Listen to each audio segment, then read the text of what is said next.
Kailan? Nilubat mo? Where is the charger? Ngayon ka maghahanap ng charger kung kailang paalis na ako. 60%. Pwede na yan. Na-i-express Saan ako. ka pupunta? Basta alis ako.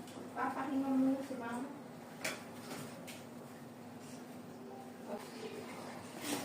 Kumain ka muna. Makatikip ka ng pusit. Ay, oo, pakainin mo muna. Sa halip na ibibili niya pa yung ano, kung may extra siyang kailangan, gamitin niya na lang doon. Ewan ko, kung dinala nung dalawa. Hindi, wala. Ito, ito na lang pangit. Pwede na ito. May tali pa. Ano ate, may tali pa yung payong.